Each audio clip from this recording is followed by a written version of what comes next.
BIC episode 81, and we've got an episode where we're going to talk about where the hobby is at for us at this time. It's going to be mostly a content discussion, but we'll have a couple of other elements to it. A little bit of a mishmash of things as well that we'll talk about, and we'll also mention some upcoming items that are going to be coming up on this channel and other channels. Link in the description as always. That and more in this episode of the BIC Podcast.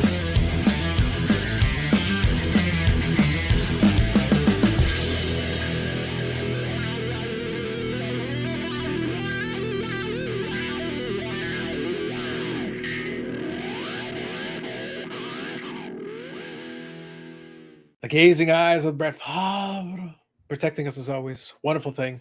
So a couple of quick housekeeping items that we'll do off the top. I'll mention the AMG Collectibles plug in just 1 second, but I also want to mention that on the channel, we're going to have two live, well, not on this channel, but in general, as pertains to this channel, we're going to have 2 live streams this week. I know, fancy, 2 live streams.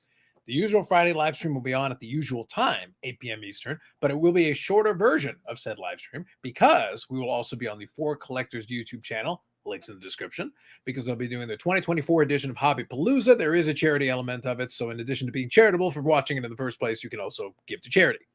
Please give generously. So I want to mention that off the top. Let me quickly share for you the screenshot here. They've already got all the thumbnails set up for it. Again, link in the description so you can check it out. And there is Eric being very judgmental. He's got his finger up. He's trying to tell people he's number one. You got Bobby and myself, so you got that going for you. You got that. And by the way, they use very, very carefully curated shots of the 3 of us. Now, the reason why it's important that we mention that is also that we don't have a specific theme necessarily. I'm working on it. I'm sure I've got a little bit of a short list of things that I'm potentially going to do. There may be more casts of characters that may join us, but since they needed to know in advance who was going to be on, I go, well, the Burrell will be there, of course, and Eric is locked in his room, so he has no choice. So this is what I know for sure. Beyond that, I don't know. So that's what we're going with. And that's how that ended up on the thumbnail. So that'll be at 10 p.m. on the Saturday. I think we should talk about how happy collecting makes us. I think it's obvious to me that that's exactly what we should. Imagine dedicating your life to collecting a fictional hockey player and every Leaf card they have, every variant, every version. In fact, every copy. If it's out of 5, you should get all 5 copies. And if there's a leprechaun in the background, you should get every copy of that. Like, imagine the dedication, the life's work that is getting that. And if you want help acquiring items of that sort, hypothetically, if someone was to do that, imagine you can do that at AMG Collectibles. AMGcollectibles.ca and the AMG Collectibles YouTube channel are various contact points at which you can do that. And coming up, obviously, you're checking this out on a Tuesday. If you're checking out when it drops later on Tuesday, there will be the AMG Collectibles podcast where we'll be talking about some stuff. And obviously, we know that it is summertime. People are on and about, but check it out because we always have some cool stuff that's coming in the shop. And I believe for this week, we'll be talking about some new products that are coming in, as well as some fancy memorabilia items that I've got sitting in my backlog that we're probably going to talk about this week. So we'll see. We'll see how that goes, but we'll get the crew together and then we'll chat a little bit on that. Brandon, please. With the AMG thing and the Leaf collection that you were mentioning, it brought up the reminder because am I incorrect in stating that the whole collection started because of a wonderful individual named Brad who might be associated somehow with AMG? Loosely. There is a Brad who was in the vicinity of AMG once upon a time.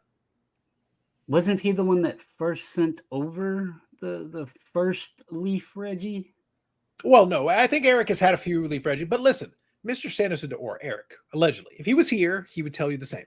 But the point is, this individual may have been the recipient of a one-of-one Reggie. Okay, I knew there was a tie there. I knew that may have been supplied by the generous and wonderful folks of AMG Collectibles through their conduit because of Carlos. Yes. It was one of those situations, Brandon, where you can have the first one free and then get you hooked. And then they got their hooks in you for the rest of your life. And now, smart marketing. I can't hate. So, yes, I actually think that I'm not 100% sure, but that is definitely one of the first Leaf. I may have had a couple of others, but nothing like I do now. It opened the floodgates. That's what I thought. That's what I was asking. I couldn't remember specifics, but I thought it was early on in the Leaf adventure.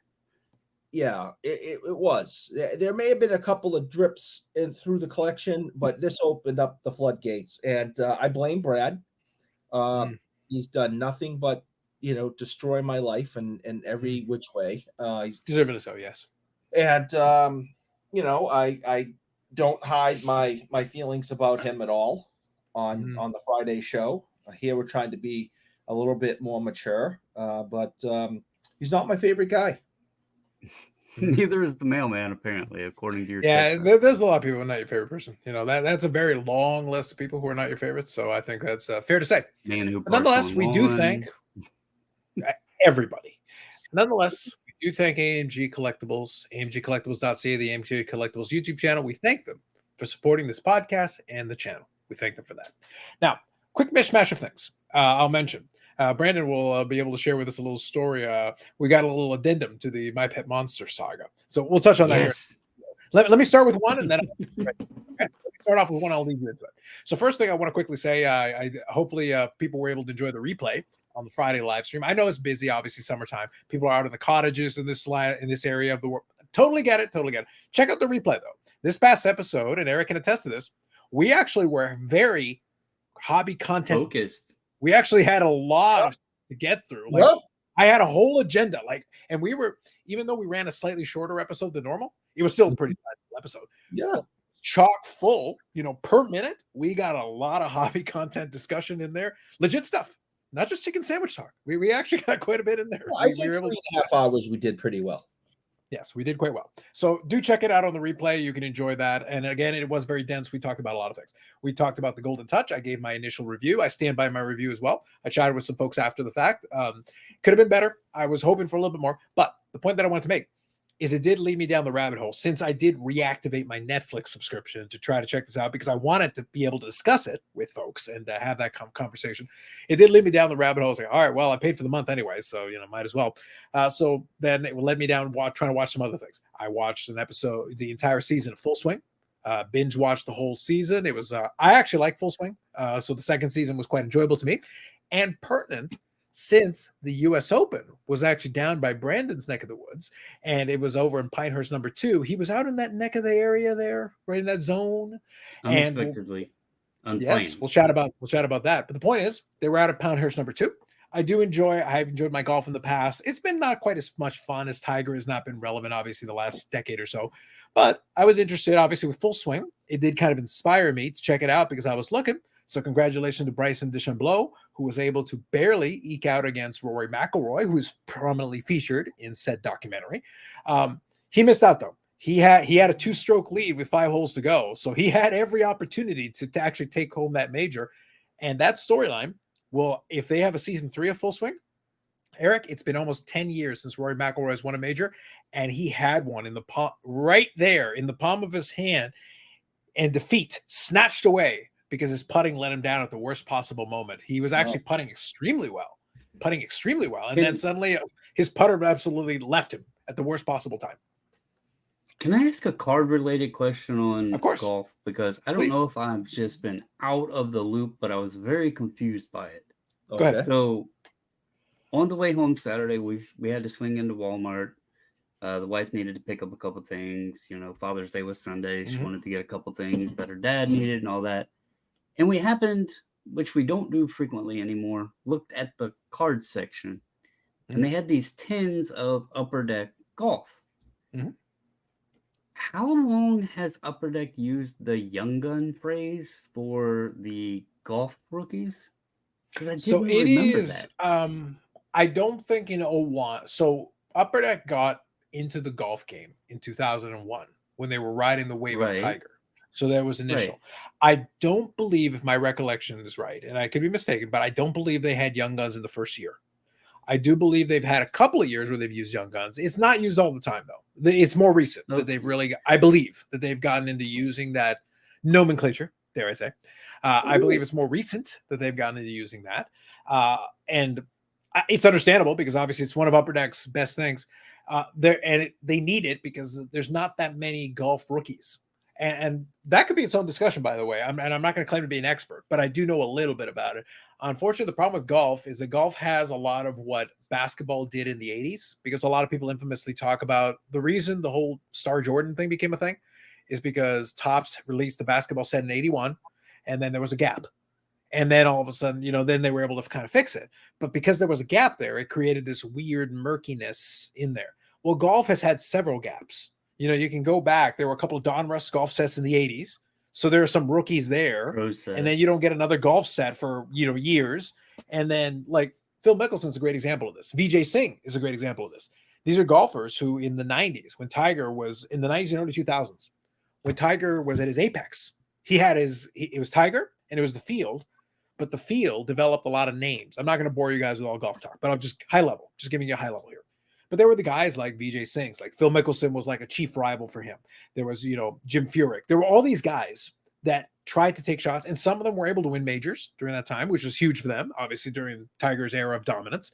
But the point is, when you went to like a Vijay Singh or a Phil Mickelson, when you're trying to figure out what his rookie is, it's murky because there weren't that many sets. And Phil Mickelson, I believe, I could be mistaken, Phil Mickelson, I believe, had a card in early 90s Pro Set Golf, which, like I said, like golf did not have a consistent licensee anywhere. They had Donruss for a cup of coffee. Then they had Pro Set for a cup of coffee. Then it kind of disappeared entirely. 2001, Upper Deck took it over, and it had a couple of years of sets. And then they got quiet on it a little bit, but they still kind of own the license. So now in the last couple of years, they've had a little mini resurgence of it. But it's been tricky because right now, they've got stars on the PGA Tour, but there's no like one transcendent star. And even some of the key guys, like I said, I don't want to go too far deep dive. I'm just giving you a high level here. But go try to look up how many cards there are for Brooks Koepka. Multi-time major winner. And obviously he's now with Live Golf, which makes him infamous, but he won. He won a major as a Live Golf golfer. And by the way, Bryson DeChambeau also Live Golf. And this is his second US Open.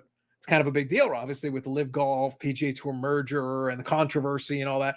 So if I go to Bryson DeChambeau, I believe his rookies, I was doing a little lookup while I was watching him in the leaderboard. He has some, yeah. Yeah, he does. It's all in 2021, and it is PGA Tour, and it is Upper Deck. So he's in some of those sets. But like I said, it's all over the place. There's no consistency. There's no rhyme. So to your point, the reason why I brought this up is that you mentioned the young guns. For Upper Deck, it probably makes sense to use that for some of these guys because it's not like you've had a ton of opportunities. And it's so murky and so weird. Even building a set of young guns, you can't do it because some of these golfers have been out for years. It's when you earn your card. When do you get on the PGA Tour, right? Some of these guys, it could take them years. They could be going out on some of the mini tours and things. They could be out in Europe.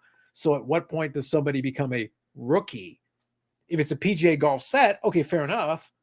But when did you earn your PGA Tour card? You could be in your 30s. You could have already had an entire career and won tournaments all over the world. And just now you got on the PGA Tour. And now you're a name on this tour. But up until this point, it's not, Eric, it's not like you haven't been doing something. You've been out and about. You've been earning a living, applying your trade elsewhere.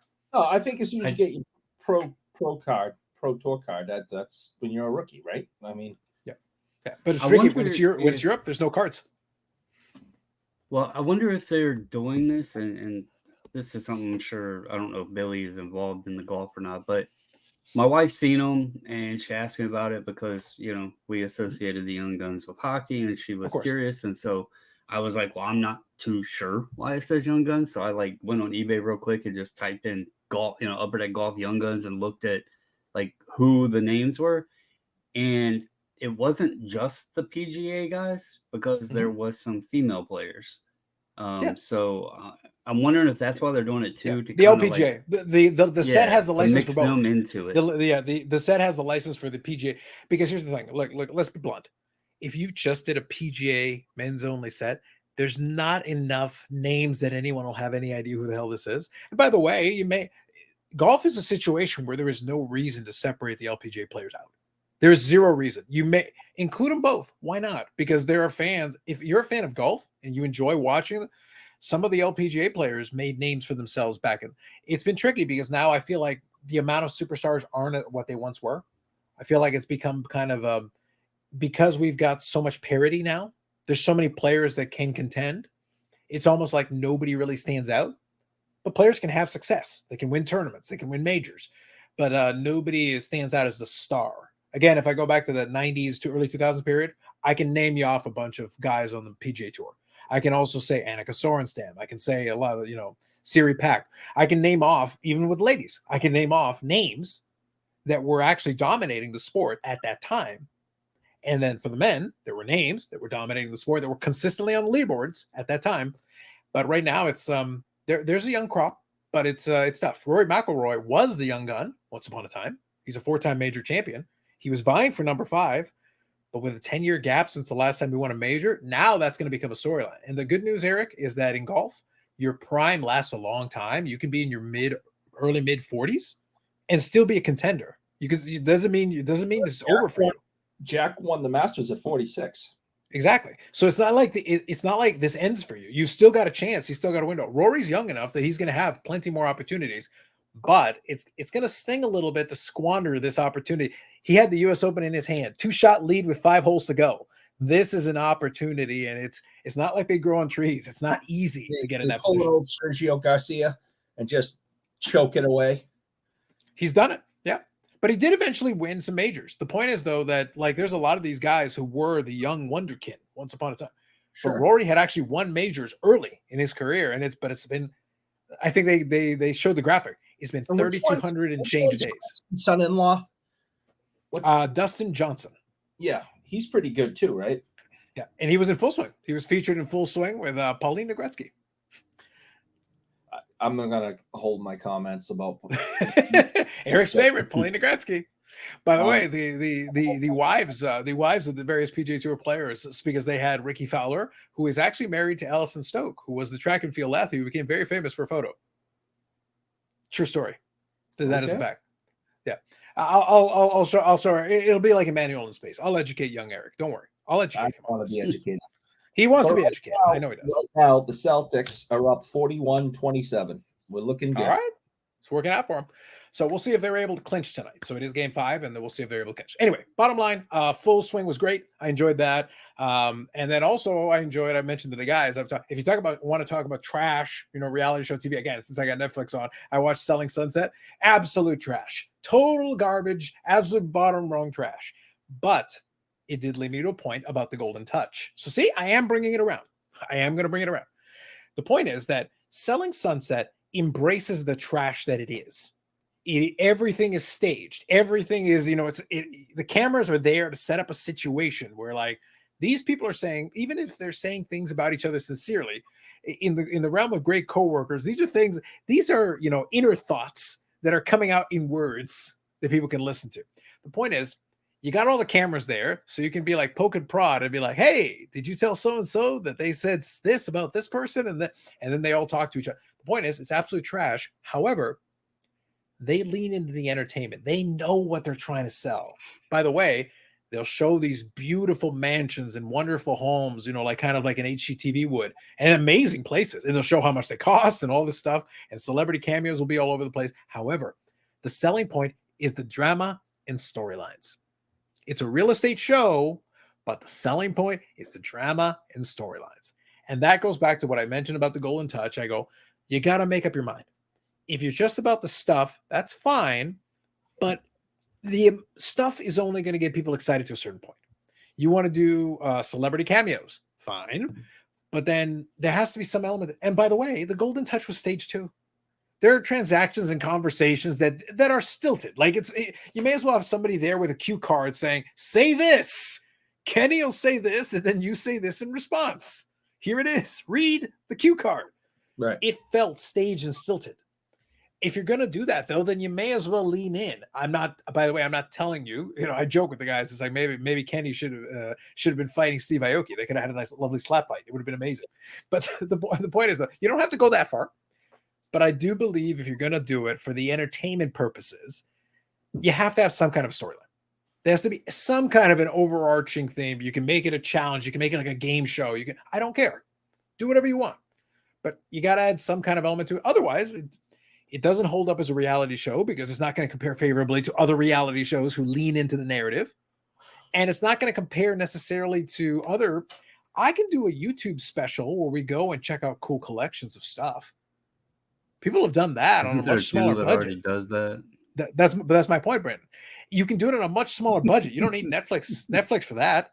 You don't need a whole production crew for that necessarily. Of course, having a budget helps, but you don't need all that. So my point is, you're putting in all this extra effort, the extra production. You've got a production house working on it, but you're not giving me the product that is as engaging as, you know, this absolute trash programming that is like, why? Because this lady's about to say this thing to this lady, and they're about to basically all but throw down at each other. That's what you're selling, not the houses. Sorry. Right. You do have to have an autograph authenticator though to do it as a YouTube show. Oh, yeah. Listen, as long as we got Rick on pay, as long as we got Rick on retainer, we're good. We got this locked down. So yes, so that's another thing that I wanted to make sure I made mention of. All right, so I mentioned Hobby Palooza. We talked about that. We talked about the U.S. Open. Brandon, tell us about My Pet Monster and derivatives of therein. Oh, please. Yes. So I had my little rant last week. Carlos mentioned that I unexpectedly wound up in North Carolina this weekend. A late decision on Thursday to drive down and spend Thursday night and Friday night down there. And we were out all day Saturday and then drove back Saturday. And my first find of Saturday morning, bright and early, was none other than this little guy, which happens to be, unbeknownst to me when I bought it, and I didn't honestly know what it was. I thought it was a knockoff My Pet Monster, but it turns out it's a rarer series that was released after My Pet Monster, but by the same company. And there was, I guess, 5 of these little dudes that were supposed to be pets of My Pet Monster. This guy just happens to be named Yiplet. And yeah, picked him up for $1. And he's actually worth more than the My Pet Monster. So crazy how things work out. I didn't even know that was a thing. And pretty cool find. Now, for the folks for the audio version, I do recommend checking out the video version. I do recommend. We include the link in the description. Explain it. I can explain it. It is a stuffed puppet. It is a stuffed puppet, which has been vomited on by a unicorn. I would say that's a Pretty great close. Yeah, pretty close. Yeah. Pretty close. There's a lot of colors going on. That's what I'm trying to say. He's very colorful. Yeah. Yes, very much so. Yeah, he's very a hand puppet that's been vomited on by a unicorn. I think that's really nailed it. Eric, this is why I host this show. This is what I brought this. I brought it. I was like, yes, I can, Brandon. Do not question my powers. I can, in fact, not only am I man of peace, I was able to succinctly bring that in. We did it. Before we head into the topic that I know that we are going to eventually make our way into, I want to use this as an example, though, of something that we're going to get into here in a few minutes. So you can use it as a segue or whatever, but doing what I'm doing now, I go out, find things and, resell and find stuff cheap and make a profit. But there's something that's also been pretty cool about it is reconnecting with a lot of things that, we all have that nostalgia hit at times. That's really why we enjoy cards for the most part. Most of us did it when we were younger and, we're nerding out on it again today. And something like this, as wild looking and silly as it is, it's kind of cool to find it because, like I said, the whole thing with the My Pet Monster, I had one when I was a kid and it's got that nostalgia hit to it. And when I'm finding things like this for $1, what does it hurt to pick it up and like set it and display it and keep this, silly little thing? And if I decide to sell it later on, it's got value to it. Or I've been picking up some action figures here and there, like He-Man and stuff like that. And it's just like, it's allowed me to open up to things that I had when I was younger and I really enjoyed, but it's opened that door into collecting some of those things as well now.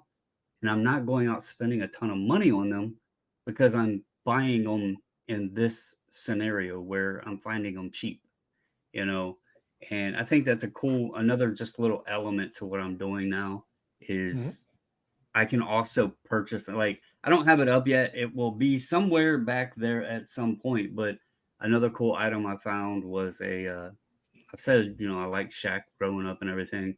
And I found a Pepsi cardboard stand up of Shaquille O'Neal from his rookie year. And I found that for $3. Now, how am I leaving a full size stand up cardboard cutout of Shaquille O'Neal from the 90s sitting there for $3? Like, hell no, right? You got to throw it in the truck and bring home. So that's just another kind of cool piece to all of this. Is it's allowing me to not necessarily, like, I don't want to collect everything, but there's certain little things that I'll pick up here and there, and I'm like, it's just too cool to let go. Even clothing sometimes, or like hats. I found some really cool, like, I found a Brooklyn Dodgers retro style Jackie Robinson hat. I kept that. Chris Kyle, the American Sniper guy, I found one of his hats that they had done. I kept that, So it just allows me to find neat things like that in honest, I wouldn't go on searching for it or likely pay what, there's no way in hell I'm paying $300 for a stuffed animal.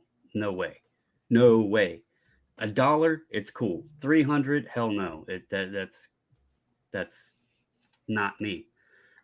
So it's just another element to what I do, and it makes it enjoyable. And I think some people connect the same way with cards, because if you go to a card show, a lot of times people are buying cards to flip, but they may come across something that's in like a value box or something. They're like, oh, I remember that, I had that in the 90s or whatever. And it might be $2, $3 or whatever. And they might pick it up just because they remember that. So there's a lot of similarities to it. And it's just a cool aspect of doing what I do now. I think that's fair. I think it's reasonable. And it does create for an interesting, it does, if nothing else, give some really good conversation. I think that's all. And I think that's always nice to have a nice conversation piece. In this case, again, a puppet that involved, well, now we have a backstory. We were able to get the My Pet Monster and we followed it up. Otherwise, it would have been like, what is that ugly puppet? Like, it doesn't have the context. What freaking coincidence, because I honestly had no clue that this existed. And I was shocked when I found, I picked it up and I looked at my wife and I said, it looks kind of like My Pet Monster. And then I asked the gentleman that had it, I was like, what do you want for it? And he's like, I don't know. What do you give me? Well, it's a stuffed animal. I'm not like, I was like, I'll give you $1. He's like, that's cool. I don't know what it is. And I was like, I don't know what it is either. And then we found out later on that, holy shit, I feel bad that I got it for $1, but obviously he was happy. But yeah, it was just that's how it goes sometimes. It's nothing as crazy as a little stuffed toy like that, but I recently picked up a little die cast thing. It's a airport airplane loader or something like that. And unbeknownst to me, it's by a company and piece that's very rare and very collectible, apparently, because I paid $1 for it and somebody bought it for $240. It's actually they paid over 300 because they live internationally, so they had to pay the international shipping and the VAT tax and all that stuff. And I had no damn clue. I'd never seen one before. I just knew it was worth more than $1. And so there's just so much stuff out there that people collect and that has maybe not value to me or any of you guys, but has value to other people. And it just really opens your eyes up to things, I guess. Well, how do you know how to price something like that? So someone doesn't buy it from you for $2 when it's worth.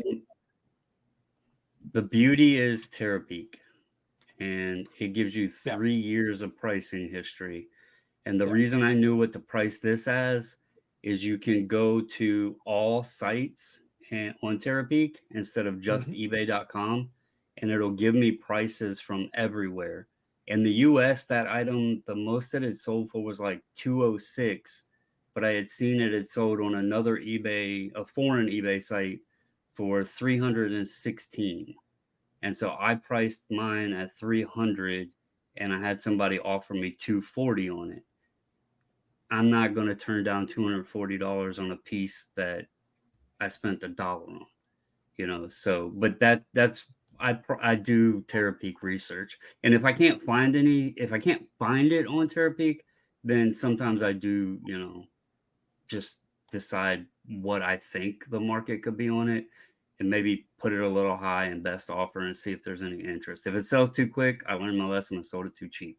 But Are you yeah, selling your things mostly on eBay or Facebook or what? the only thing I sell on Facebook is large items that I don't want to ship. Outside of that, everything is eBay. So Yeah, the Fanatics check hasn't cleared yet. So once the Fanatics check cleared, then we can talk about Fanatics collectibles. Not yet. The time is not. This time is not right. When the check clears, not a moment before. Not a moment before. Very important. But you know, Fanatics. But anyway, so I think that's a fun little story and a fun add-on to the conversation we already had. So we definitely got that portion talking for us. So yes, we're going to talk about a little bit about it. Is like I said, it's going to focus. There's going to be a little bit of content in the conversation, but that's not going to be the main focus of it. The original part of the conversation came from the Discord, and it was kind of asking, this, I guess we'll call influencer, but kind of like sports card vlogger. Hadn't seen them in a while. I wonder what they're doing, whatever. Neil was actually able to give us a little background on it because he has been in touch with them previously. But during that, the point was that their content output had gone down. And we knew that was going to be the case.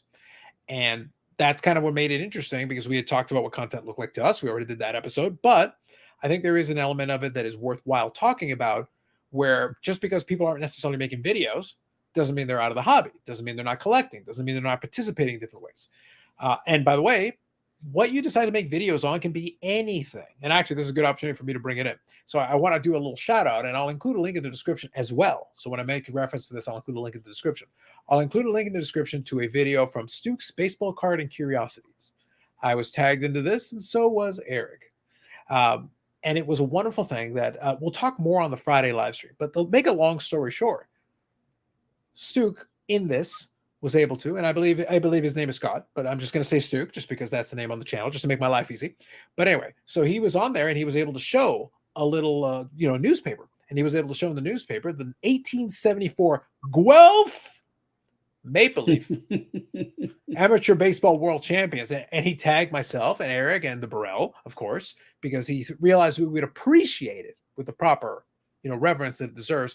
And in the comment section, you'll notice it leads to a wonderful conversation where I get to mention, by the way, quick side point, I love it on multiple levels. First of all, it's Guelph, which of course makes me laugh, in addition to tagging Eric on it, which makes me laugh twice. And then if that wasn't good enough, Brandon, this is my favorite part. Let me give you a quick background. #scholarship. Let me give you a quick background. So, the key to this was they had the team. They showed a little, basically the team photo on it, but it's like a cut that they did. Obviously, 1874. It's early days, 19th century. But the point is they did a cut of this team. And I guess the manager owner of the team at that time was, I want to say John Sleeman. I believe, was the person who was in charge of it. Now, this is important for #scholarship purposes. Sleeman was actually very much ingrained in the history of Guelph, Eric's favorite place on earth. Guelph Sleeman is very much synonymous with this because he was a multi-time mayor of the city of Guelph when it became a city. So he was a multi-time mayor. He obviously owned that baseball team, and he founded a brewery in Guelph. Now, the reason this is important is because obviously he's got all this history with it, but then down the road, so eventually the brewery was sold and then it was shuttered. But then down the road, many, many decades later, his ancestors, wrong way. It's his next of kin, basically several generations down the road, they actually restarted the brewery, I believe in the 80s, with some of the original recipes and everything. So the Sleeman's Brewery lives in Guelph to this very day, borrowing off the heritage of the OG, the original Sleeman's Brewery. The hockey arena that the Guelph Storm play in is the Sleeman Center. So the name Sleeman is still synonymous with the city of Guelph. 100+ years later, 150 years later, they're still connected as part of that because of the Sleeman name. And that's why I thought it was funny in the comments. Mike, Canadian Cards, actually mentions like, oh, Carlos probably had the odd Sleeman back in this. Like, I did. He is right. Yeah, I had a few, and when I get nostalgic sometimes, and I feel like representing Guelph a little bit, I'll grab myself a nice Sleeman beer in honor of John No, Sleeman. no, no, no, no, no, no, Yes, no. yes, There's to no all things. place. There's no place on this planet named Guelph, and there is also nobody in any country with the last name of Sleeman. It's just you're making stuff up. These are not real words. Wait, 5%, Eric. 5% more mature, Eric. Eric, Hashtag do not deny hashtag scholarship. I shall remind you that you believe Peabody exists. Yeah. And you collect a guy very heavily with the last name of Lemelin. Who literally was made by AI 2 years ago. Literally. Just saying. We have newspaper Stop clippings hating. from 1874, and you have an AI-generated image that Leaf uses on all its cards, one image that Leaf uses on all its cards, because that's the only one that exists. That's the only one that exists of this hockey player that no one has heard of. And maybe he's an SP signature legend at best, but like nobody's heard of him. Nobody knows who he is. And you claim that you collect him, and then you would dare besmirch the good name of Sleeman. How dare you, sir? How dare you? Yeah, there's nobody in the world named Sleeman. I'm sorry. This just doesn't, that's not a real thing. Great beer. Highly enjoyed Sure it. as hell don't live in Guelph. One of these days, Brandon, I'm going to come on one of the live streams. I'll be decked out in Guelph from head to toe. I'll see. I've always wanted to reach out to the athletic shop and I'll be like, dudes, I need the hockey jersey with the gigantic crest. I need the hockey jersey with the big ass crest. And like I said, Mike knows, because I think Mike is based out of Hamilton, so he knows obviously a lot of the background on it. It was funny though. He name dropped one of the bars down there. I didn't frequent that one as much. I was more of an Albion kind of guy, but he rinsed Frankenstein's, which was the sports bar kind of down there. So they had a whole street where they put all the bars. It's a university town, so they put all the bars basically on a street. They got a block or two where it's all bar. You basically bar hop from one to the other, just back and forth all the way up and down. Eric, you look disgusted. What's going on in the game? There's a very good chance that one of the Celtics just broke his nose. White, Derek White. Did he fall off a bike? No, he dove for a loose ball. Someone landed on his head, and when they do slow-mo, you watch his face directly just crushed into the parquet, with the guy landing on the back of his head and just driving, and you just see everything just smush. So that's why I was reacting. So the Celtics were up 54-42. There's 2 minutes left in the second quarter. Things are looking good, but Derek White is not gonna feel good. Interesting. So the important thing is, what I'll say is the following. The good news is you can use Sleeman Original as a disinfectant. It serves many purposes in addition to being a disinfectant. Think about it. And by the way, as an addendum to what I said, 1988 is when they reinstituted it, and it was refounded by John Sleeman. So John Sleeman was actually the refounder. So the other one was a previous Sleeman who was the ancestor of John Sleeman. But anyway, nonetheless, still in the family, Sleeman name in the town. I think it's kind of cool though, Brandon. Jokes aside, I think it's kind of cool that indirectly he was able to draw a link. And as soon as I saw the Sleeman name, I was like, I know that name. And obviously it's got a long time association with the town, which I think is kind of interesting. I like when things kind of work out that way. That's kind of fun. And that because that's one of the big breweries over there. So that's one of the key ones they've got in the town, is that they've got the brewery that used to go by all the time. And yes, that was one of the local breweries. There's a couple actually in that town, believe it or not. But it was kind of funny that that's one of the two that obviously were part of it.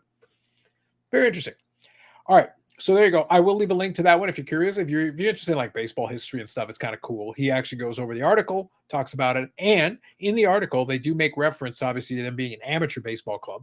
And they use descriptions that I usually associate with Eric. He talked about that they were men of splendidly developed physiques. And Eric talks, basically, that's Eric's language all the time. He talked about, splendidly developed physiques. I used to have one. Then it broke. That sounds like fake news to me. But nonetheless, we shall move on. Let's move on. And the point that I was making, so circling it back around, I did briefly touch on, that's why I said I want to talk about content. Now bring it back around to also content and the hobby. And the reason I wanted to mention that is that in the Discord conversation that initially started, like I said, it was related to one of the bloggers there who's kind of disappeared, but it turns out he's doing something else, which is fine. But he's just not posting as much, which is fine. But that's something Brandon can relate to, and it's something I can relate to. So I'll tell you what, Brandon, why don't I start with you? We've talked about this already a little bit, but just high level. Obviously, we're doing this, and we're on the Discord. We chat about it on a regular basis. We exchange texts, and so you're still involved. You're collecting cards, you're finding cards, and so it's not like the hobby thing is not, but the content, flow has been curtailed quite a bit. You want to kind of talk through a little bit of that relating to collecting? I think when people, and this, you mentioned something earlier about the thesis or the accusations have been historically, especially over the past couple of years, coming out of the pandemic and everything, because a lot of channels started around that time, and not many of them, or not all of them, are still going. But there's been this accusation that, if someone stops making videos or isn't, doing content, then they're no longer in the hobby. And that's kind of been, this perception. And I don't think that that's 100% true, because there's different reasons that different people do content. My channel and what I had always kind of said regarding the content was it was kind of an extension of my hobby. Like, I was doing it to add on to the collecting and everything else. But when lives got back into some sort of normalcy, or, obviously I just had a daughter that had 2 graduations, and, life sometimes gets a bit more busier. You have to adjust, and doing content constantly all the time takes up a lot of time. That doesn't mean that just because somebody stopped doing card content that they're out of the hobby, because as I stated in the Discord, I don't do a lot of videos anymore. My channel still exists. I brought up, the whole podcast thing with you guys because I enjoyed doing the podcast with Refractor Jones. Part of the content space that I enjoyed, even when I started my channel, I used to go live every night, and it was because I was talking to other people. And so getting on here and having a conversation with you guys, or, if I'm able to pop in on Friday and have the interaction with the chat or whatever, it's like having a conversation with people rather than just talking to a dead camera. And that's a lot more fun. I still do the previews and the reveals and all that. I've had some thoughts on some videos that I've wanted to do, but they're not on the forefront. They're not my priorities. I do the reselling thing now. I started the other channel, and to be honest, I haven't done a video there in 2 months. Actually, today makes 2 months. And did I quit reselling? No, I just took a break from the content, because I think there's different purposes from different people as to why they do the content. And I think if you're just someone that does it casually, or, maybe to just talk to the people, your audience or whatever that you became friends with or acknowledge or whatever, there is a better feeling to it when it's like a live or something like that, or in this setting where it's multiple people having a conversation, than just worrying about what the next news topic is, or the next update, or even a mail day. We kind of touched on that together in the beginning. I'm still buying cards. I just got a card in today, but I'm not attempting to fill my mailbox every day so I can come on and make a video. That's not the purpose. I've said I'm trying to curate my collection differently than I was in the past. And I may not buy a card for, a couple of weeks or whatever, because there may not be anything there that I want at that time. So I don't know. It's interesting that if somebody did content and then they stop, the immediate thought is that they're no longer in the hobby. It's like I don't think people acknowledge how many folks are in the hobby that don't do content. But if you start doing content and you stop, then that means you quit the hobby. So it's kind of interesting how that thought works. It's a little bit of out of sight, out of mind. I think that's really what it is. Now, I wanted to touch on a couple of points you made there, and Eric, I'll throw you into this here, and once we get going here in a second. But one of the things that I wanted to make sure I touched on, since we were, I want to separate. I want to talk content as well, but I also don't want to just make it a content discussion. That's why I said also we'll focus on the collecting piece as well. But the thing is that it's out of sight, out of mind. It becomes a bit of a reflection, since that's what you associate with the connection that what you're seeing. Because when you're seeing there and you're following somebody and they're making videos all the time, or Instagram posts all the time, or whatever venue happens to be the most, amount of hours chatting on Clubhouse. We always make fun of Eric and the Clubhouse folk, but that is also a reflection on people's attention at that moment. If there's 80 people sitting there talking back and forth on Clubhouse, and it's just this, constant busyness, and, some people leave and two more come in, and, it's just this constant flow, it's a reflection on attention. But with that said, to your point, I'll use myself because I'm still producing videos on a semi-regular basis. However, even then, you can see it's been curtailed quite a bit. I've got the Friday live stream. We added the podcast into it, which I think has been very good in terms of allowing me to have a little bit of a catch-all. It's only this past week that I was actually able to have a little supplement where I talked a little bit more about that PMG topic, because I wanted to talk about some other things. But there have been news stories. It's not that there hasn't been anything. There's been plenty, but I feel like between the Friday live stream and the podcast, I'm able to catch most of that and have those conversations that I wanted to have. And if there's something I really want to say separately, then I always have the option to go on and make a video. But most of the time it isn't necessary. Usually we've exhausted a lot of the main things that I wanted to talk about anyway, so we're good. But even then, so I'll use real metrics. I wanted to use real numbers here.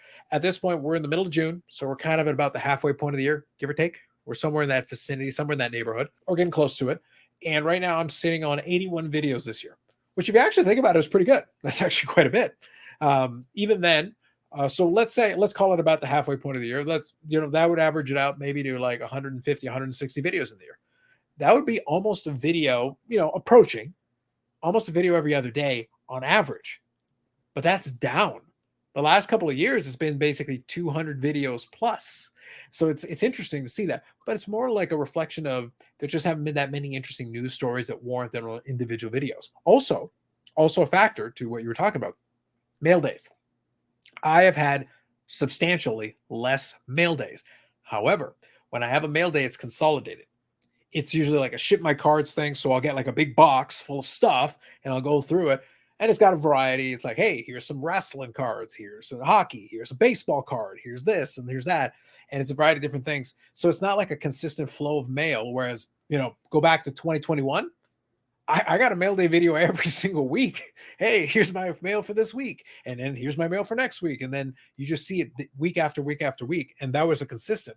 It wasn't meant to be a segment, but it basically became one because there was constant flow at the mailbox. These days it's not. It's the last mail day I had was stuff that came in directly to me, but that was over a 2-week period. It was 2 cards in 2 weeks.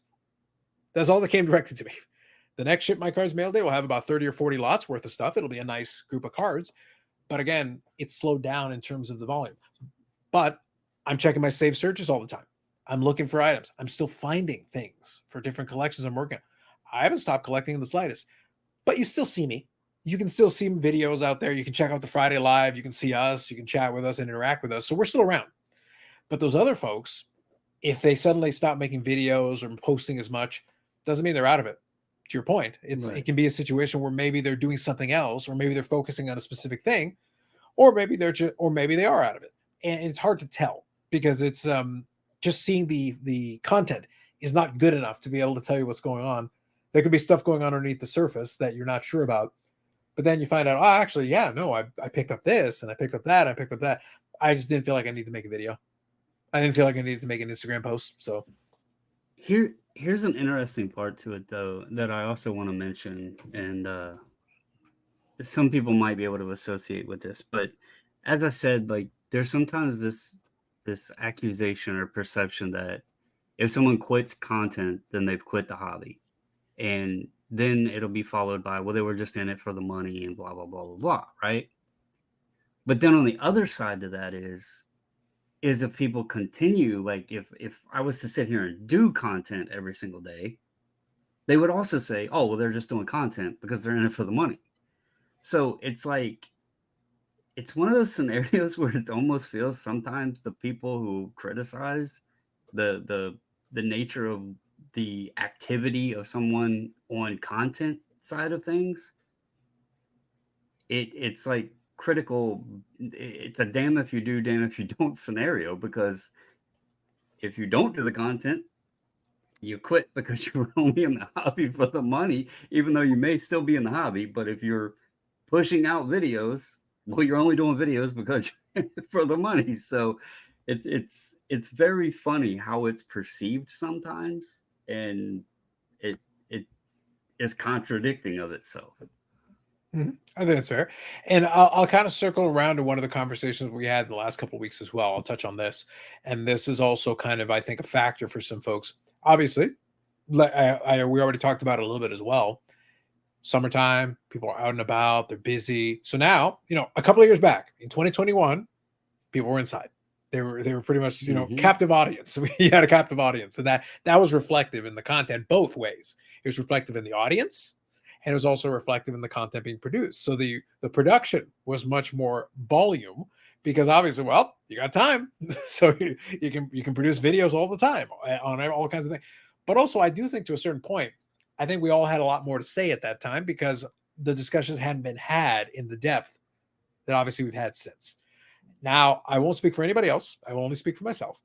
I feel like I find myself sometimes I'll be sitting there like, oh, I can make a video about this. Oh, wait, I already did that. Year and a half ago, I made a video where I literally outlined, I bullet pointed all the key points that I wanted to make. And unless I've changed my mind, if that's the case, then an addendum is in order. If that's the situation, maybe I've learned something else or I've found something that maybe leads me down a different thought path for that, then that's different. Then yeah, I'll make the video following up. But if I go back and I can look at it and I go, no, I pretty much stand behind pretty much exactly what I said verbatim. Like that's still the way I feel about it. My opinion hasn't changed. Then making another one doesn't really make any sense. At that point, I may as well just refer anyone who asks to the previous video where I already said what I wanted to say.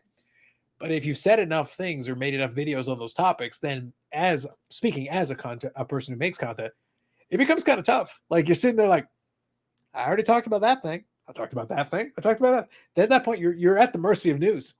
That's how you're at the mercy of it. It's like, I already talked about the old stuff. Now I kind of need, I need the new stuff. I need the new thing, the new hotness, whatever it's going to be, because then at least it can be a topic of conversation. And that's what makes it kind of interesting. But again, talking about the hobby piece, it's like, nope, that just continues on unabated. It's more of a reflection of kind of where I'm at hobby-wise, and that's what we talked about a couple of weeks ago. Because we're focusing in on certain things, we're keying in on certain specific things that we're collecting. That is also giving a reflection on our mail days. That's part of it too, is that, okay, I've got my projects I'm working on. I'm trying not to venture because I could start 50 little side PCs on all kinds of stuff. And all of a sudden, boom, the mail days are all over the place again. But it's kind of nice to be able to really key in because it allows me to really key in on certain key pieces. If I find something that's really cool that I really want, not having bought 50 $10 items, well, that's $500 that I have available when I see a really cool piece or a more grailish type piece that I can suddenly pick up because I didn't just throw the money around in 50 different directions. Right. Yeah. So from the collecting standpoint, it makes sense. And then from the content standpoint, it makes sense. And you don't wind up with a bunch of stuff that you just got that stuff or that you forget about or whatever. It's pieces. That's what I was kind of like talking about on my end is I actually feel like I'm more engaged now than like last year or maybe even the year prior. Just because of different circumstances or like, I still bought cards, but I was in that period like when I was doing cards to pay the bills that I felt that guilt. I didn't want to buy cards because I was like, well, I shouldn't be buying cards because I'm supposed to be selling them, right? And that was a struggle I had. I was still buying things here and there, but it was mentally, it was a struggle. I was feeling guilty of it. And now I don't have that. So I can pick, something up that I want and be okay with it and find specific pieces I want. So I think that helps a lot now too. And you brought up a great point. I mean, Eric is still stuck inside, obviously. Forever. But in 2020 and 2021, I mean, Mhm. we were some pretty bored individuals at the time. I mean, let's face it, life kind of sucked during that time. And Hey, so we speak for would get over. yourself. Speak for yourself, sir. For somebody who's already a homebody to begin with, it was the golden era. All right. Well, I was enjoying. I'm a great indoors kind of guy, so I was enjoying myself. I will stand man, alone on this. I was enjoying myself. I wasn't. And I remember I was petrified when it first all started because First, you were afraid, then my you were son petrified. being type 1 diabetic, I didn't know if I could go out the front door. Like, I didn't want to come home and, give my son something that was going to be deathly ill. So I actually stayed home for 5 weeks from work. Mhm. My wife wound up being forced to work from home because they shut the office down.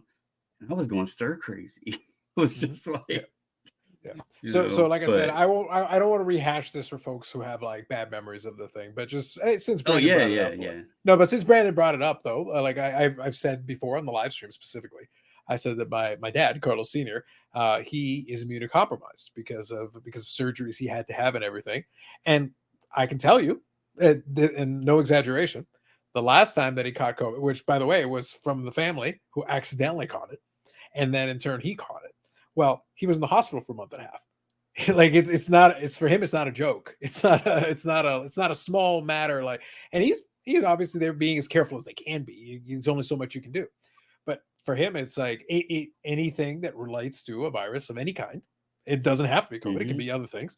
Anything like a virus like that can be a hospital visit, an extended hospital stay. So they have to be extremely careful. They have to take the extra step. That does not mean that people don't live their lives. They were out last weekend and enjoy them, but they're still going to be cautious, and understandably Right. so. And understandably so. And it's like, even past, they will still take their precautions, they'll still do their thing, and everybody else will try to respect that, and that's part of the deal. But like I said, the reason why I kind of had a little fun with it is that, like I said, I'm an indoors guy, so for me, the solitude didn't bother me, but I know it drove other people nuts. So for them, Yep. the content and doing this kind of thing was an outlet to have interactions with people. It was voices in the room. Somebody's responding to something I say. So I never want to downplay that, because that was a huge factor in what was going on content wise during that era when people were doing. Now I think we've been fortunate, and Eric always alludes to it. Like, I actually feel like we were able to build up a nice little community, especially with the Friday Live. We're post COVID, like we're past that point, and we still have folks that will come in and chat with us on Fridays and hang out. And that's even with the cottage, and even with all, or even if after the fact to check it out on the replay, but they'll leave a comment and say, "Hey, I checked out the episode. We enjoyed it. Whatever." It's like, great. If you're able to make it on the Friday, that's awesome. That's great. Don't forget to hit the like button. Eric likes to pay for it. But then, in addition to that, it's okay if you check it on a replay though. Check it on a replay, and then, but leave a comment, send a message, let us know that you checked it out or that you caught something. If you agreed with something, you disagreed with something, whatever, that's fine. All those are So good. speaking on all of that, and again, that period, when Yeah. I go back and look at my channel, it's kind of interesting when you go to look at my initial videos, because the whole indoor thing and what happened and what took place in the hobby, it was all just this, it was really coincidental timing, and just I, I'm gonna kind of put it as dumb luck almost.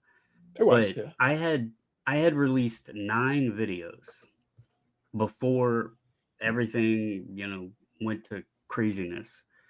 And I was actually doing this little series, and I called it $20 in 2020. And what my thesis behind this series was, each week I wanted to go spend $20 and see, I was doing a video, doing the opening of whatever $20 worth of product I got, and I was trying to catalog it in $20 in 2020. Well, my first ever SGC submission returned on March 31st, 2020. And then those of you that can remember back, the timing of that. And that's when, right around that period is when PSA and Beckett shut down. And here I was, one of the only people with like an SGC reveal. I think Eliteco, and there was a couple other folks that had been using SGC, but I did like this 110 card order, and that like just kind of gained interest on my channel because nobody had anywhere to go to grade their cards. Even back then, everybody wanted to grade their cards. And so that kind of like picked up the interest of my channel. And then I started doing like showing stuff that it sold and what it sold for. And then I was doing like the pricing comparison things and all that back then. But the point to this is I couldn't continue that $20 in 2020 because, as we also remember, the damn stores were getting wiped out of cards as soon as the shelves were filled. So I couldn't go to like the Walmart or Target and even buy $20 of product because there was nothing on the shelf. So I had to cut that series. I did it I think I did 5. Yeah, episode 5. And I had to cut it because once all that hit, I couldn't find anything. Well, listen, Brandon, it could be worse. Like, you're talking about 2020, 2021, 4 years later and change in the year 2024 of our Lord. To this very day, Beckett hasn't reopened. It's crazy. Like, it's absolutely nuts. Like, it's been 4 years. You would think that they would have recovered by this point and opened the doors again. They're still locked in there, Eric. They're trapped. They're trying to escape. They're trying to get out. Nobody has opened the door in years. It's been absolutely crazy. Well, we know that the gentleman who was working for Leaf was able to open the doors on Saturday mornings and grade his own cards. I think he's the only one who had keys. I think that was the situation. I think he had keys himself. Black label cards. So we know that somebody had keys, was able to get in. As you do. Well, yes. Eric, how do you know he didn't have a ladder? He didn't go to the second or third floor and just climb in. Like, he could have climbed in, climbed out, and like the front door is still locked and nobody can get in or out. It's terrible. I don't know. Maybe he was one of those parkour guys or something. He could do weird stuff. Listen, my theory, my headcanon on this, Eric, my headcanon is that at Beckett HQ at this point, I think it's Lord of the Flies. I think it's a Lord of the Flies situation, which, by the way, would explain a lot. Would it not explain a lot? Like, it turns out that the entire grading submission tactic is the front door is still locked and they just throw the cards through a window and then they throw slabs out. And that's the entire interaction between Beckett grading and the rest of the world. I think they have just one machine that was popular during COVID where you could put your card in. Card score? Card score. I think it's just a card score machine. Well, I heard there's another company that's going to attempt to have this. I'm pretty sure Card Score could have figured out that the PMG wasn't a PMG. Yeah. Well, I think that's what it is. It's one card score machine they run through and then throw it back out to the customers. The problem is the Card Score machine is only attached to one terminal. It's just Larry. Larry's the only one who gives any input. Damn it, Larry! You mentioned Clubhouse earlier, and we had all these startups and all these different people that are no longer involved in the hobby or their companies went under. And I remember when the card score guys were in Clubhouse talking all the time and trying to explain to us how this is going to work and they're going to have these machines and every the goal is to have these machines in every hobby shop across America and we're just like, yeah, I don't know. And then I found one in Peabody at a shop in Peabody. It was unplugged. It was sitting in the corner, but I actually have seen one. The man is questioning. So Brandon, we can recap here. The man is questioning the legitimacy of Guelph, but he's saying that a card score machine, which no one else is saying, was found in Peabody, of all places on the planet Earth. Yep. Was that after the one you saw in the Lost City of Atlantis? So the other one is at the Lost City of Atlantis, and then the other one's in Peabody. Oh, I think the other one's at Beckett and the other one's in Peabody. Interesting. So, but yeah, I mean, there was so many people that came in, all these guys that were going to lend money, and they were, and then here are all the guys that were starting these companies up so you can fractionalize purchasing things, and all these NFTs. NFTs and the grading companies, and Panini NFTs. There was a different person coming in saying, I'm starting my own grading company. I mean, it was something every day that you could discuss and have something new. I mean, it was daily. And then you could debate it, and maybe that'd last you an entire day into the night. I mean, these rooms were open for like 24 hours sometimes, because you have people in different time zones and all over the world. I mean, I've met people through Clubhouse that are in Australia and in England and New Zealand, and Eric Myers was in South Korea for a long time, and so I was talking to people from all over the world. So these rooms would stay open for 24 hours plus. And these debates would just go on and on and on. And it was very interesting and very entertaining. And I learned a lot about, modern cards and modern, businesses and companies and modern collections. And, but all that's gone now. A lot of these companies are gone. Clubhouse rooms got 5 people in it, where it used to have, 50 to 100. And you used to have to raise your hand, and the moderators would have to call on you, and they could mute you. And I mean, now there's 5 people in the room, and we all know each other, and mostly it's just, giving each other a hard time, Does it make you feel better on Fridays when I meet you? Because I'm giving you that feeling, that sensation back to the old Clubhouse days. Exactly. Well, to Eric's point there, I mean, we have the Facebook group that we started, mostly because it was in a centralized source to share the information about the group subs and everything else. But it was, I don't know, a week or so ago, I got the notification from Facebook, and it was like, congratulations, your 4-year anniversary or whatever. And it kind of hit me. I was like, damn, we did the subs before the group, but I was like, we've had this group for 4 years now. What the heck? And so I kind of shared it in the group, and not necessarily because of the accomplishment of having the group for 4 years, but the group itself used to be, people every day posting and sharing information or asking topics and all of that, right?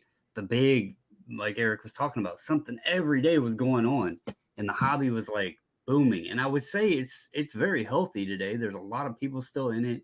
You hear a lot of chatter about cards, but it's in a different way now. And the reason I shared it in the group was, although the group isn't as active as it used to be, without that group, there's a lot of folks that would have never met each other.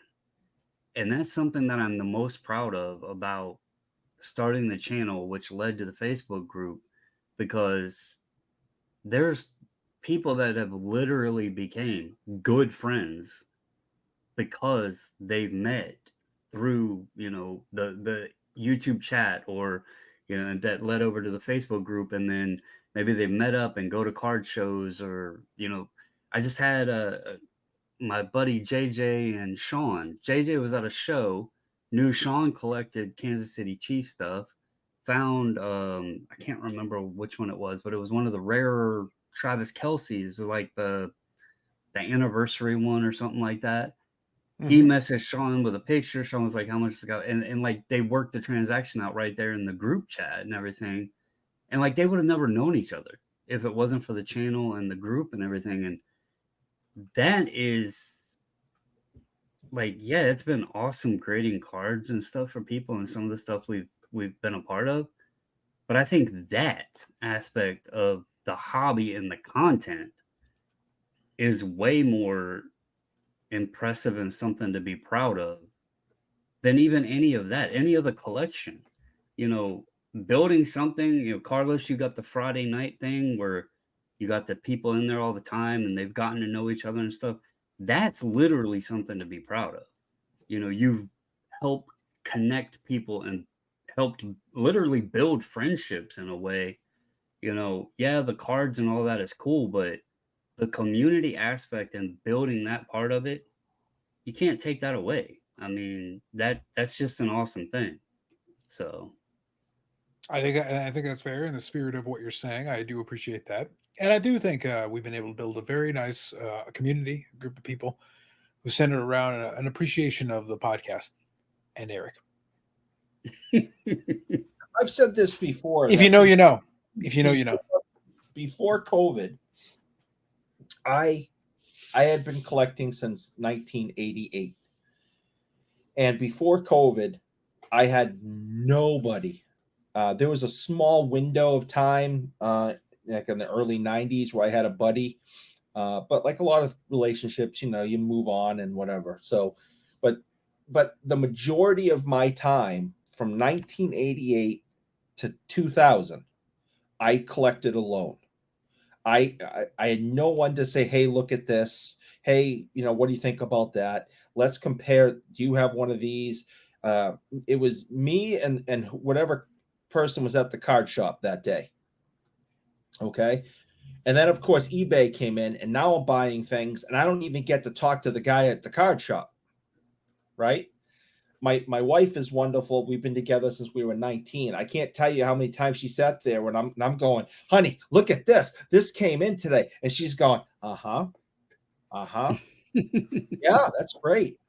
I mean, she's the only one I could talk to about this stuff. COVID comes.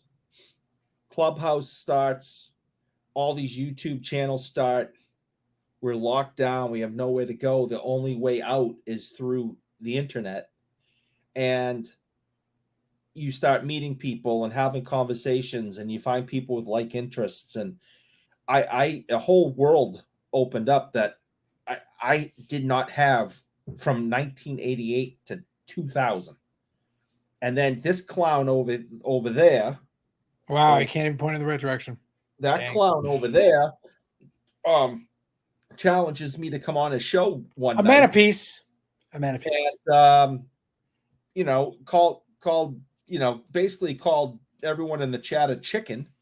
And I'm like, well, I'm pretty sure I said coward. I'm pretty sure I said coward. Whatever it was, but I didn't Brandon, you got to get it right. I didn't like the cut of his jib.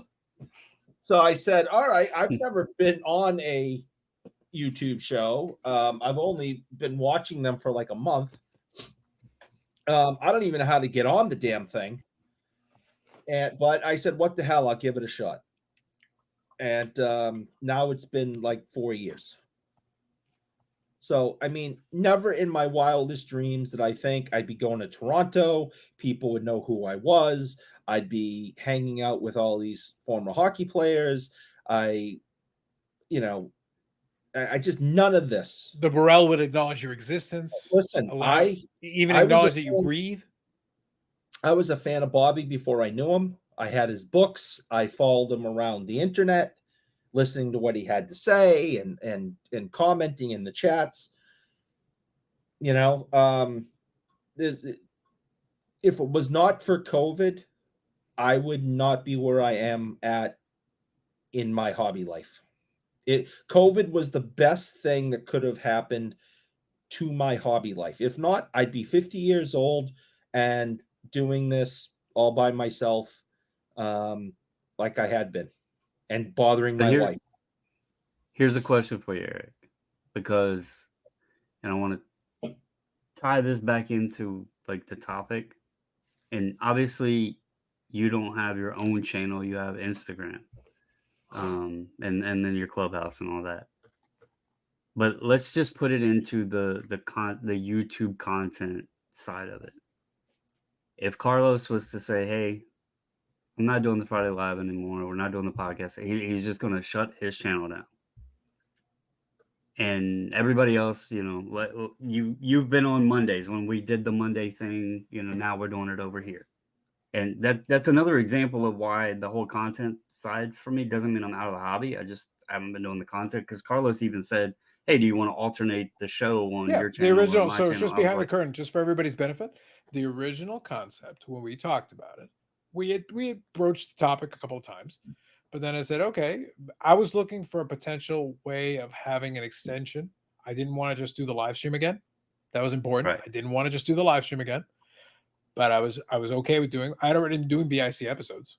Like if you go back to the right, first couple of, because if you guys check the playlist, you're going to see the first, I don't even remember. I want to say like first 50, maybe more 50 episodes of it were me just doing them on a semi-regular basis when I had a topic I wanted to talk on. And it's just me going through it, audio only. It's just me talking and about whatever, 20 minutes, 30 minutes, whatever it is. And then that was it. I was cool with doing a more podcast style. And I was willing to borrow that if it made sense. But then I said, yeah, my original offer was to do it. Yeah, we could do it like a home and home. We could do it like one on one channel, one on the other channel. It's just whatever yep. made the most sense. And I said no. We have the Friday audience chimes in and everything. He already had the podcast, the BIC pod set up. I was like, let's just keep it on yours. But the question is, Eric, let's just hypothetically say something happened, everything went away. Yep. Does that mean you're going to quit collecting cards? No, absolutely not. And that's the point. Like, that's the point of the topic. Like, this Yeah. is all a wonderful thing that we have at our disposal. It's a bonus. It's a bonus. Yep. Look, I'll take Eric's sentiment. I'm going to extend it one step further. I had collecting buddies throughout the course of time. I was fortunate in that regard. I didn't start in 1988. I'm not quite that old. But I started in 1990. I'm a young, the youths. The youths. But the point is that 1990, though, for me, is uninterrupted. I did not have interruptions along the way. So now, in the year 2024, my Lord, this is my 34th year of collecting consecutively. I don't consider it, by the way, if somebody says they've been collecting for 30 years, I say, do you mean consecutively?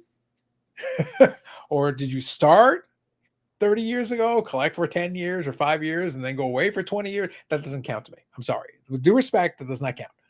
But no, I've been collecting since 1990. It never stopped. In university, it slowed down because, frankly, I needed beer money.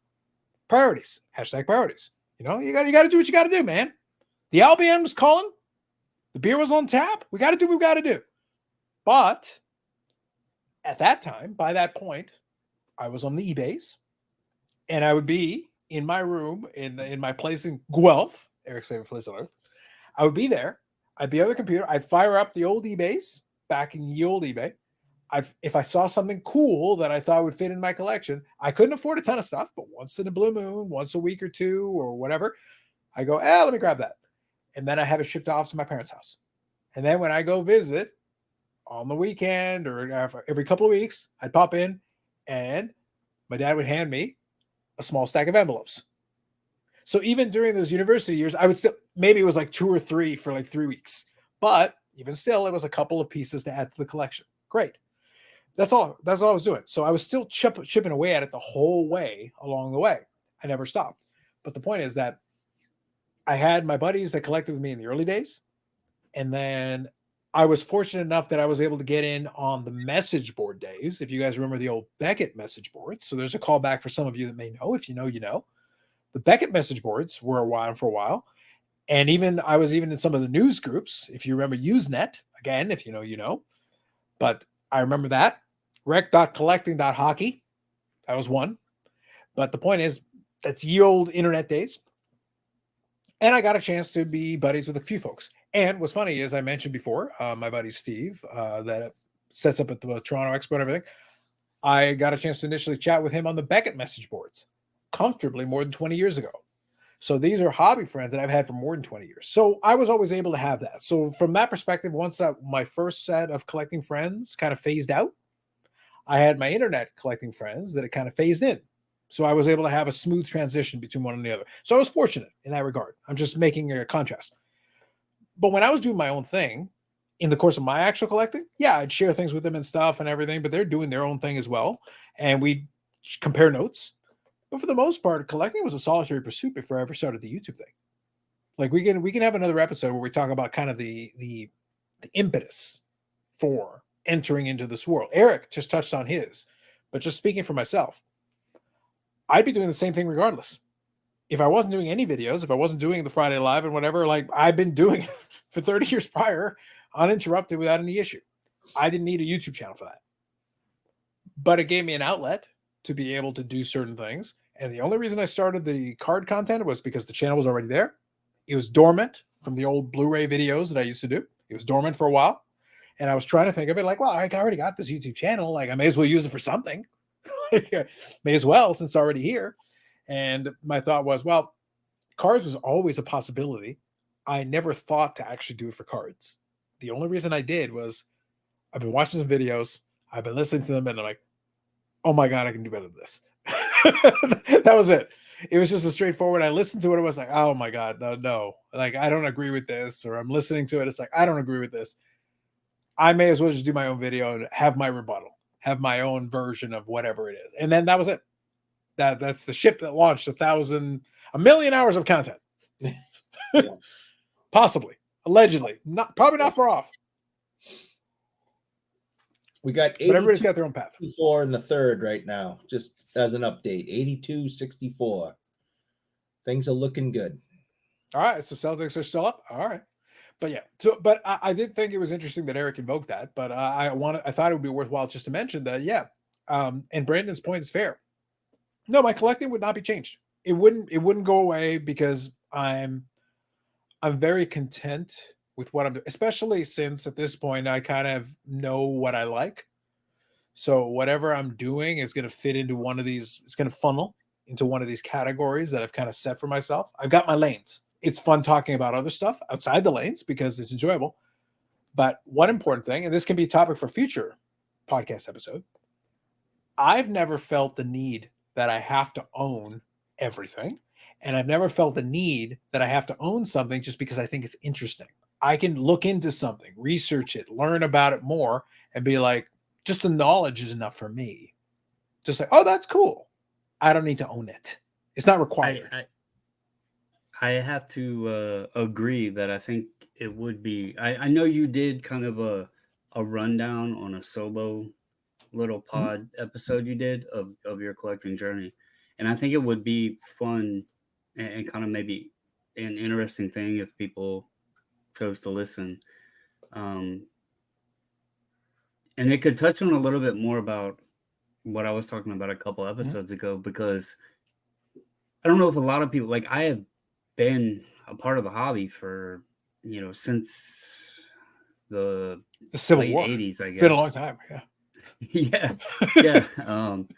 But when you were collecting those Confederate tokens, it was an awkward time, but you made do. Yeah. It's fine. They had faces on them, yeah, Jefferson Davis personally handed you some medals, and it was fine.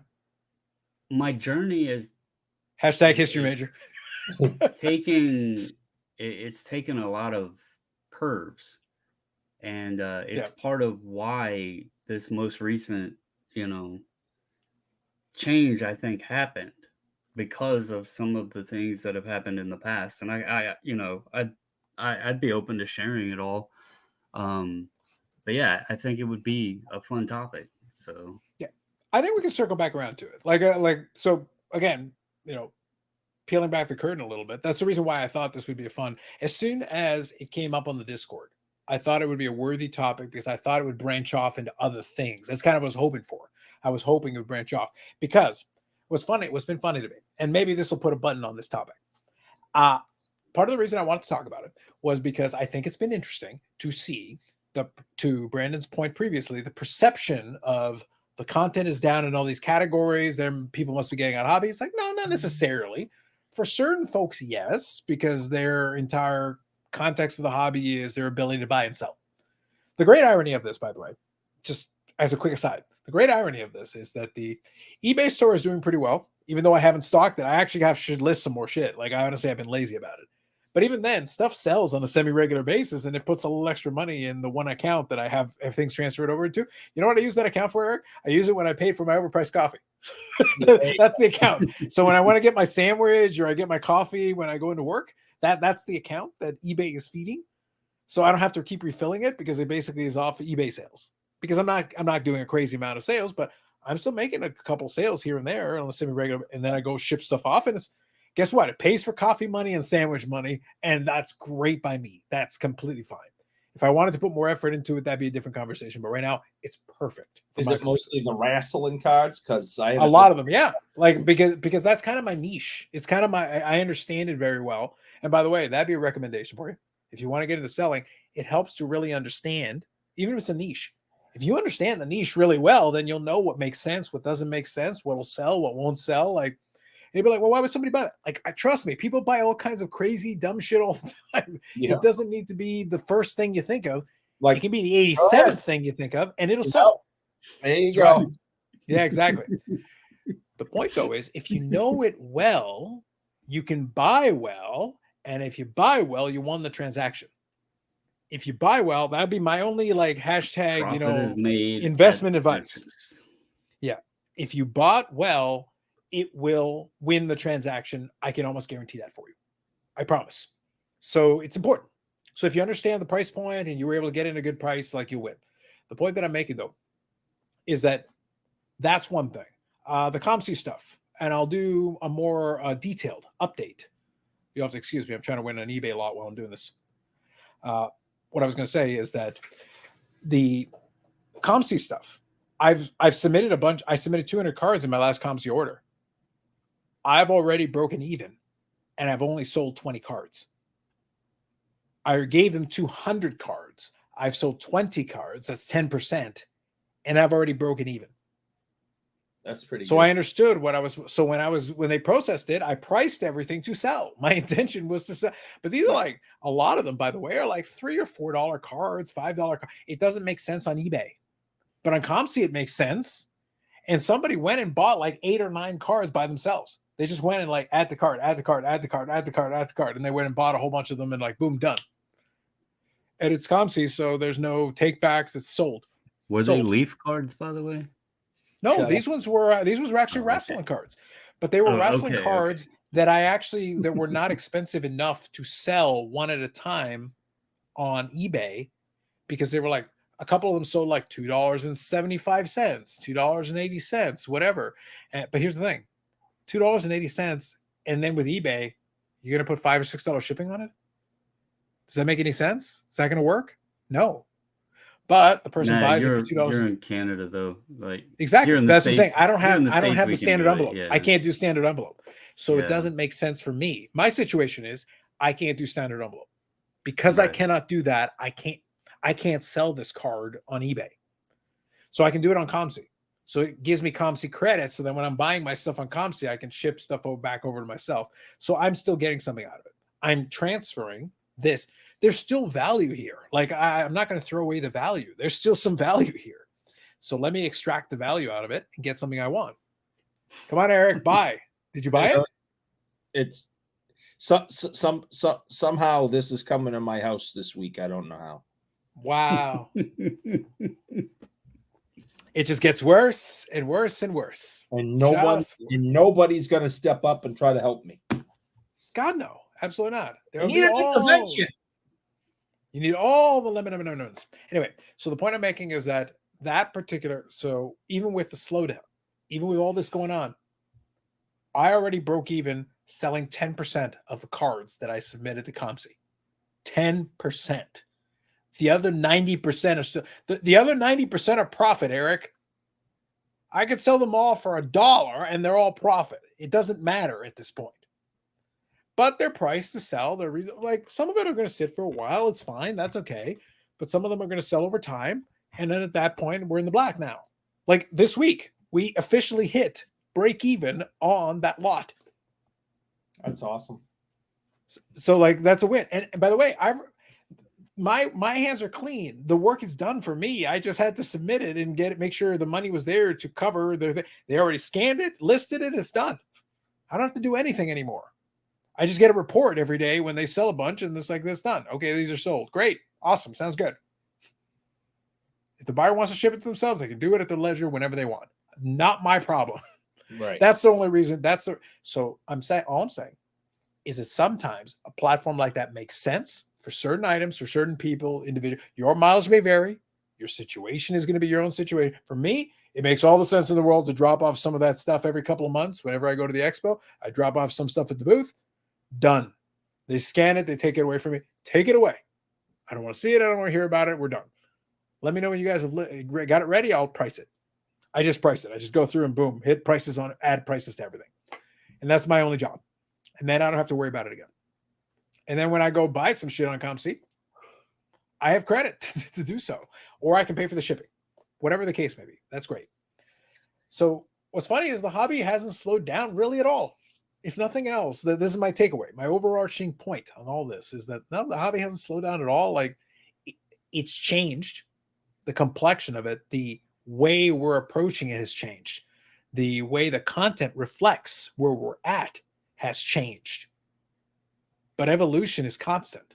It's always going to be part of it. Like what I was doing 5 years ago is not what I was doing 2 years ago, is not what I was doing 1 year ago, is not what I was doing right now. It's always going to change. And what I'm doing a year from now, it's not going to be what I'm doing right now. It's going to change again. I can guarantee it. That's normal. Yep. That's the way it should be. That's okay. So just adapt, keep adjusting, keep figuring it out. And if worse comes to worse, and I was actually looking at this, I saw this, this will be like a little last point I want to make. I actually saw this on Instagram, one of the stories. So I don't know if you know this one, Brandon. So the 9798 Pinnacle, totally certified.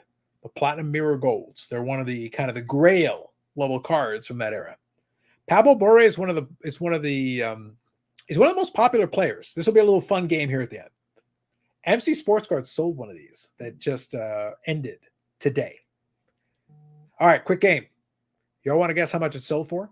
So it's a 97.98 Pinnacle Totally Certified Platinum Mirror Gold. That is a parallel number to 30. It is Pablo Borre. So 97.98, right in that peak of that 90s Grail territory. It was sold by MC Sports Cards, a popular reseller on eBay. Okay. So, by the way, I checked on Terapeak. It hasn't paid for. So we're legit. We're good. US dollars. What is the final sale price in an auction? Gentlemen, what say you? So be a little game to finish off the show. $200. All right. Spoiler, it's I'm gonna go. It's not even close. I'm gonna go $1,286. $1,286? Yeah. All right. 39 bids. 2,156 American dollars. That's I had almost the exact numbers, just in the wrong order. now it was a PSA 9. That's not a factor. Oh. That's not a factor. I'm sorry. That's not a factor. Now, so two important things to note. Pablo Borre is extremely popular for a certain subset. Again, in the hockeys, I'm going to remind everybody in the hockeys, some of the players you may not think of off the top of your head can have very fervent, very hardcore fan bases. Pablo Borre is extremely popular for 90s. Oh, extremely popular. There are certain hardcore Borre collectors who will basically throw bricks of money at you if you've got the right piece that they need for their collection. I mean, but nonetheless, he got Vancouver to a Stanley Cup final. But regardless, though, $2,156. The 90s Grail parallels and inserts have really been taking off the last several years. We're post-pandemic, and I'm sorry, that is a very strong sale. That is a strong sale. It's another topic we could touch on at some point for the hockey folks, but it's something that isn't discussed, I don't think, a lot. Because hockey is kind of like, I almost want to say it's lower than soccer at this point. I would call it 5. Like if we're talking North American sports, like US based, it's soccer probably. Look, Messi would probably outsell most hockey players without any problem. But when you get into things like those rare 90 inserts, they're going to gain some ground because you do have, the the Canadians and the U.S. fans, and if there's Russia Sure. fans or And set other collectors. internationals. And set collectors and player collectors Yeah. and team collectors and people who just look at those 90s ones and they're like, again, it is out of 30. That one is numbered. That's the platinum mirror gold. That is the totally certified. That is a numbered card. It is serial numbered 230 for the skaters. But my point was, like, when you look at baseball or whatever, a lot of that stuff is going to be centralized here in the States. In hockey, it could pop up anywhere. And so when they do pop up, people will make a push hard to get them if they need the card. So I don't think it's something that's really discussed a lot with the sport because it isn't, one of the top tier sports. It's not pulling Jordan insert money, but there still is a demand for it. And even sometimes on a lower tier player can pull a good dollar amount because, like you said, there's a lot of set collectors. So absolutely. And that's kind of the key. Like we've touched on it before and we'll touch on it again. We'll go do an episode. We'll be more thorough about it. But hockey is unique in the sense that there are surprisingly strong collector bases for players that in another sport wouldn't get a second look. They wouldn't have the audience to carry it. You're going to have, it doesn't have to be it doesn't have to be Gretzky. It doesn't have to be Waugh. It doesn't have to be Lemieux. It doesn't have to be Yzerman. It can be Reggie Lemon. And there are going to be somebody who will still buy them anyway. Heaven forbid if it's anybody else that is even, dare I say, a half step above the Reggie Lemon. Heaven forbid. What an idea. But Bure was extremely popular in that era. And there are certain hardcore collectors that will go after his stuff at all times. They will pay strong, and they're willing. They've got deep enough pockets. They will reach into those pockets if you offer them the pieces they're looking for. They're not going to play. But been a great conversation. We've touched on a lot of different topics tonight, a lot of different pieces that we wanted to go into, and I think we've got ourselves maybe an episode here going forward. I think we've got. I think we can touch on this topic. We'll get a little bit into. Kind of what led us down this path and some backgrounds and histories. I think we can have a little fun with that one. That can be a little fun topic. But again, bringing it on a new bow. I'd love to get your comments on this one because we touched on a lot of stuff. So I'd love to get your comments on this one if you want to. Share that in the YouTube comment section. Feel free to share in the comment section if you want from the audio version. We'll try to get the audio version up timely here.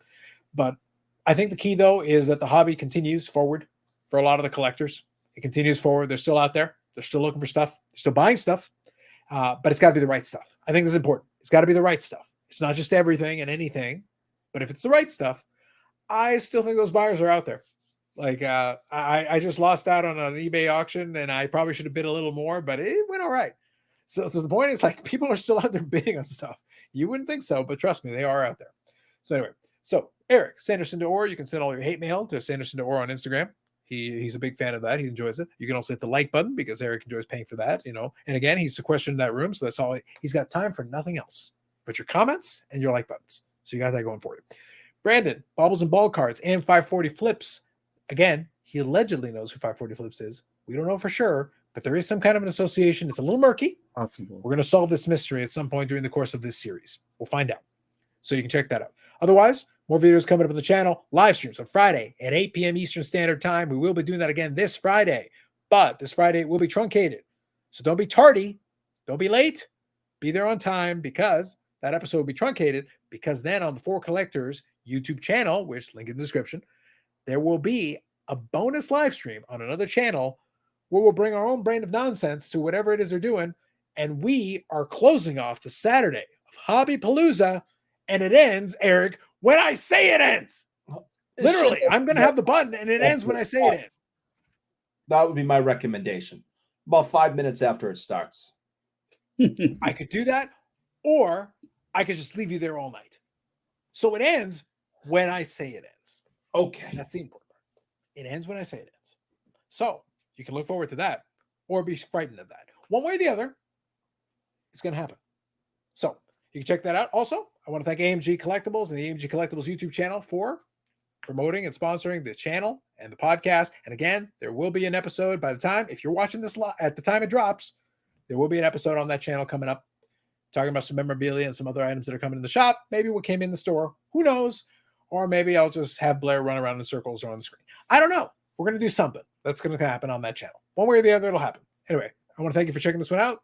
Like if you like the video, subscribe to the channel, leave comments in the comment section, or if you listen to audio, leave a 5-star review or something. If you enjoy Brandon's dulcet tones, you appreciate him for bringing my pet monster into our lives, then leave a 5-star review. Do the thing. Anyway, that's it for us. We'll catch you in the next one.